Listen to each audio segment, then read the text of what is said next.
안녕하셨습니까? 반갑습니다. 또 우리 귀한 찬미로 하나님 앞에 영광을 돌려주셔서 우리 집사님들 감사를 드립니다. 사도행전 19장 3절에서 5절에 있는 말씀을 읽겠습니다. 사도행전 19장 3절에서 5절에 있는 말씀입니다. 사도행전 19장 3절에서 5절에 있는 말씀을 읽겠습니다. 신약 220쪽에 있는 말씀입니다. 바울이 가로되 그러면은 너희가 무슨 침례를 받았느냐? 대답하되 요한의 침례로라.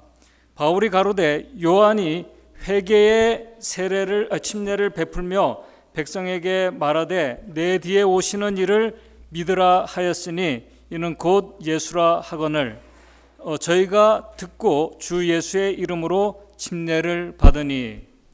오늘 안식일은 아까 우리 장로님께서 말씀하신 대로 참 기쁘고 감사한 안식일입니다. 우리 전무제 성도님께서 하나님과 성도들 앞에 지난 과거의 삶을 회개하고 또 예수 그리스도를 다시 개인의 구주로 받아들이기로 결심하며 재헌신하는 그런 안식일입니다. 여러분들이 다 아시는 것처럼 침례는 하나님과 또 성도들 앞에 지난 모든 과거의 삶을 회개하고 예수 그리스도를 개인의 구주로 받아들이겠다고 결심한 것을 하나님과 성도들 앞에 드러내는 예식입니다. 그런데 전에 침례를 받은 자가 또 다시 재침례를 받게 된다면은 그것이 과연 성경적일까요? 그죠? 이 재침례를 받게 된다는 것이 회개의 침례와 어떻게 다른가? 사실 우리 전무제 성도님께서는 젊은 시절에 한 60년 그 전에 이미 침례를 받으셨음에도 불구하고 오늘 재침례를 받게 되십니다. 과연 재침례가 하나님의 말씀에 따라 이루어지는 것인가? 그리고 그렇게 재침례를 결심하게 된다면은 전에 받은 그 침례와 어떻게 다른 것인가? 오늘 짧은 시간이지만은 하나님의 말씀과 증언의 말씀을 중심으로 살펴보면서 이미 침례를 받은 오늘 저와 여러분들, 우리 성도들에게도 주시는 교훈을 같이 좀 생각해 보고자 합니다. 먼저 성경에 기록된 이 재침례의 기록인 오늘 이 본문의 말씀을 살펴보면서 좀 말씀을 시작하도록 하겠습니다. 사도행전 19장 1절에서 5절을 보시게 되면은 에베소에 있는 12명의 성도들, 12명의 제자들이 재침례를 받게 되는 그 과정과 결과에 대한 말씀이 나와 있습니다. 잘 아시는 것처럼 이 사도행전 19장의 배경은 사도 바울이 이제 3차 선교 여행을 시작할 때인 AD 한 53년경입니다. 이 AD 53년경이면은 오순절 사건이 일어난 지 한 20년 후의 일입니다. 사도행전 18장 24절에서 19장 그 7절을 보게 되면은 바울이 에베소에서 만난 12명의 성도들이 어떤 배경에서 그들이 재침례를 받게 되는지 우리에게 말씀하고 있습니다.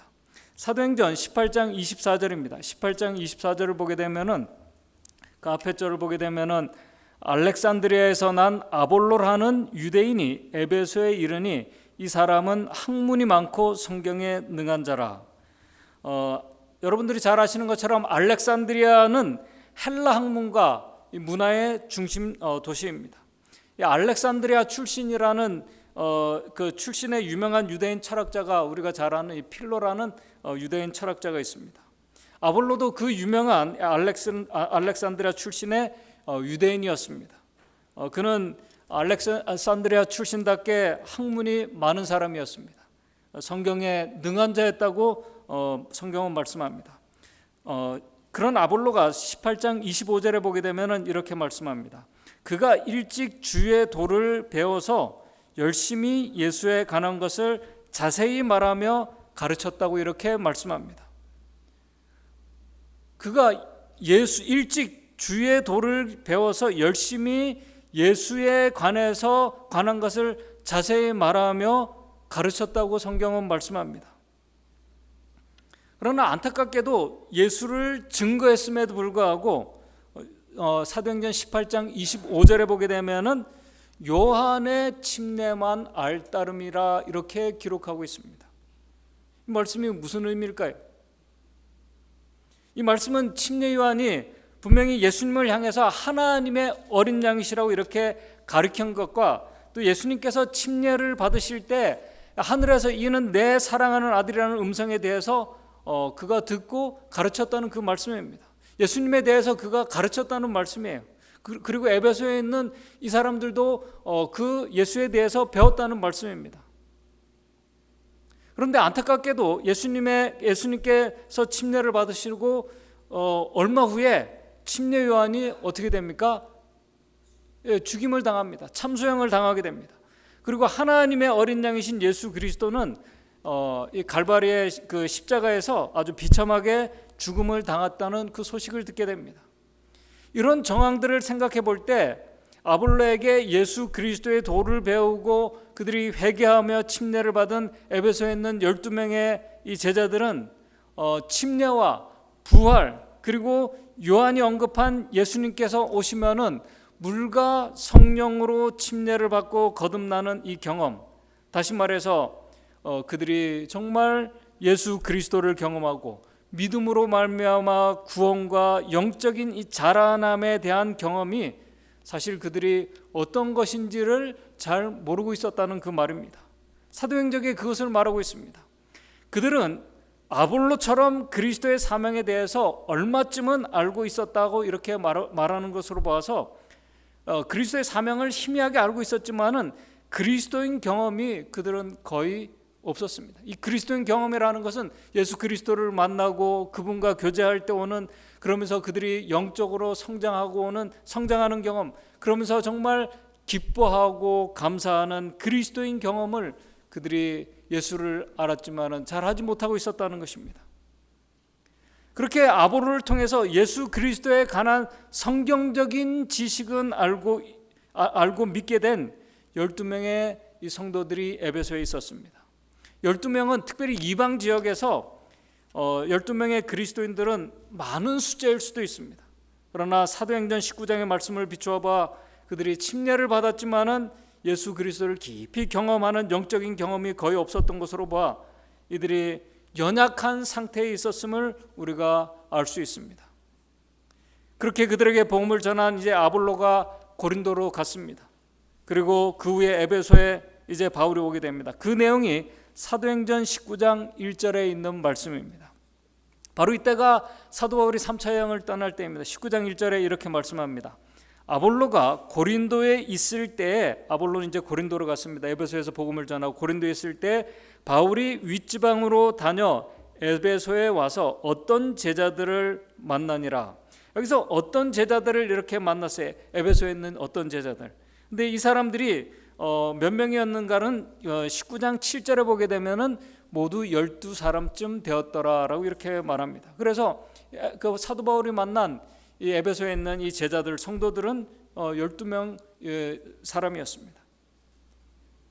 그런데 그들을 만나서 사도 바울이 뭐냐면 영적인 통찰력으로 그들을 봤을 때 그들이 정말 이 신앙의 참된 어떤 기쁨과 만족과 감사함을 사도 바울이 잘 느끼지 못했습니다.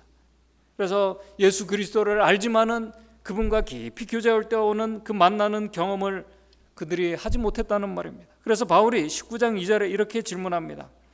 가로되 너희가 믿을 때 성령을 받았느냐? 이때가 바로 오순절 사건이 일어난 지 20년 후의 일입니다.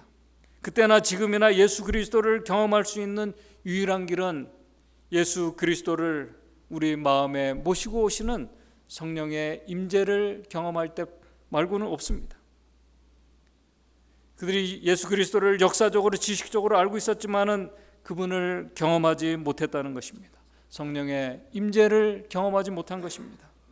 회개의 침례를 통해서 외적인 삶의 개혁과 변화는 그들 안에서 일어날 수 있었지만은 그리스도를 만나고 경험할 때 오는 그 은혜와 기쁨과 만족이, 감사함이 그들 삶 속에 없었다는 것입니다. 그래서 바울이 여러분들이 믿을 때 성령을 받았느냐라고 물었습니다. 그때 그들이 말합니다. 19장 2절에 아니라 우리는 성령이 있음도 듣지 못했노라고 이렇게 대답합니다. 그래서 바울이 질문한 것이 바로 사도행전 19장 3절 오늘 본문의 말씀입니다. 바울이 가로되 그러면 너희가 무슨 침례를 여러분들 받으셨습니까? 그때 그들이 대답이 요한의 침례를 받았습니다 라고 그렇게 대답합니다.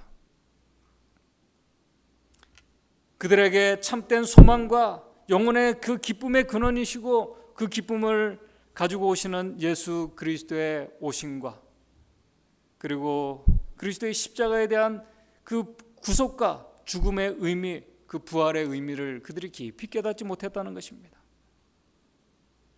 그래서 사도 바울이 거기에 대해서 아주 간절히 그들에게 얘기를 합니다. 그 모습이 바로 19장 4절입니다. 바울이 가로되 요한이 회개의 침례를 베푸며 백성에게 말하되 내 뒤에 오시는 이를 믿으라 하였으니 이는 곧 예수라 하거늘. 우리 사도행전에 여기에 대해서 이렇게 말씀합니다. 깊은 관심과 이제 그 예수 그리스도에 대해서 그들이 아주 바울을 통해서 아주 깊이 이제 듣게 됩니다. 깊은 관심과 감사와 경탄의 기쁨을 가지고 그 형제들은 바울의 말에 귀를 기울였다. 그들은 믿음으로 그리스도의 속죄 희생에 대한 놀라운 진리를 붙잡았고 그리스도를 구주로 받아들였다. 말씀을 통해서 그들이 복음의 능력을 경험하기 시작합니다.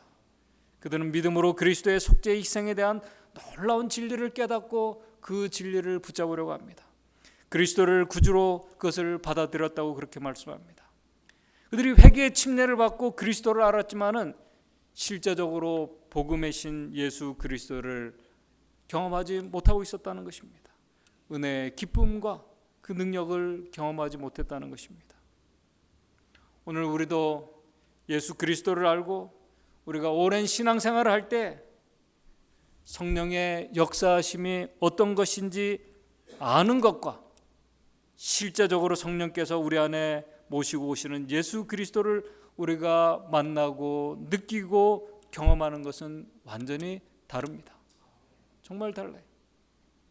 현대 기독교 안에는 에베소에 있는 12명의 제자들처럼 성령을 우리 안에 모시고 오시는 예수 그리스도를 경험할 동안은 만족과 기쁨, 그 영혼의 하늘의 기쁨을 경험하지 못하고 어떤 감동과 인간의 주는 어떤 이 교제 속에서 나오는 그런 기쁨 속에서 생활하는 그리스도인들 의외로 많이 있다고 성경과 증언의 말씀은 우리에게 말하고 있습니다. 단지 세상적인 복을 받기 위해서 어떤 위기와 어려움을 초자연적인 경험을 통해서 벗어나고 극복하기 위해서 신앙생활하는 분들, 또 삶의 변화를 원해서 신앙생활하는 분들, 그들이 신앙을 시작했지만은 이 복음의 능력과 정말 이 기쁨의 이 감사의 능력을 경험하지 못한 그리스도인들이 이 기독교 안에 많이 있습니다. 혹시 그 안에 내 자신이 들어가 있을 수 있습니다. 한번 생각해 보시기 바랍니다. 오늘날 많은 그리스도인들이 회개하는 침례를 통해서 외적인 개혁과 변화를 시도하고 노력해 보지만은 예수 그리스도를 우리가 정말 만날 때 오는 그 기쁨과 영적인 그 자라남, 은혜를 나눌 때 오는 그 보람과 기쁨이 없이 우리가 신앙생활을 할 수 있습니다.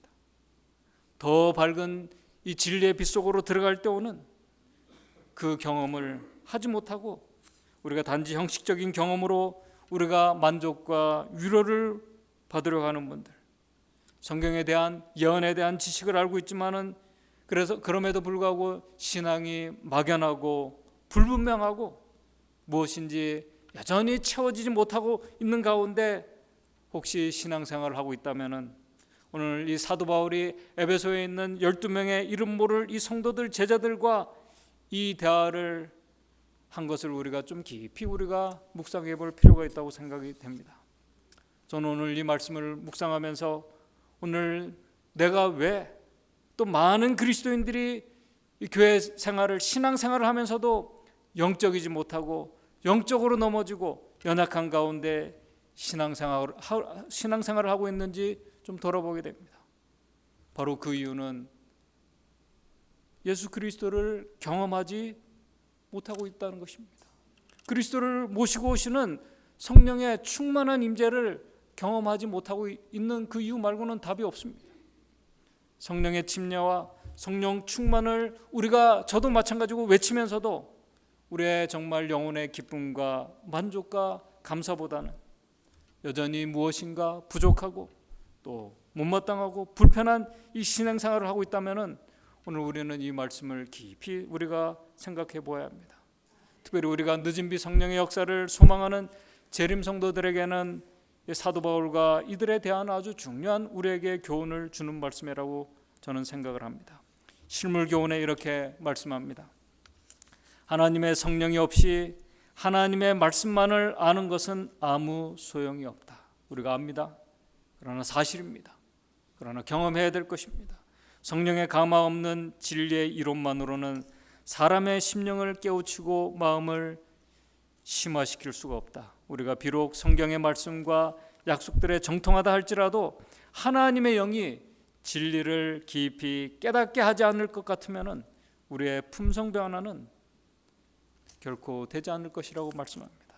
성령이 우리의 마음을 밝혀주지 않을 것 같으면 사람들은 진리와 오류를 분간할 수 없게 될 것이며 결국 사단의 교묘한 시험에 빠지게 될 것이라고 말씀합니다.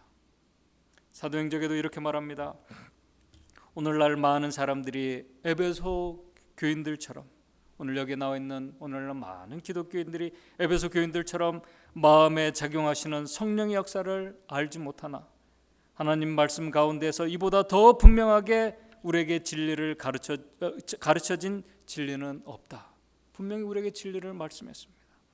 선지자들과 사도들은 이 주제를 강조했다.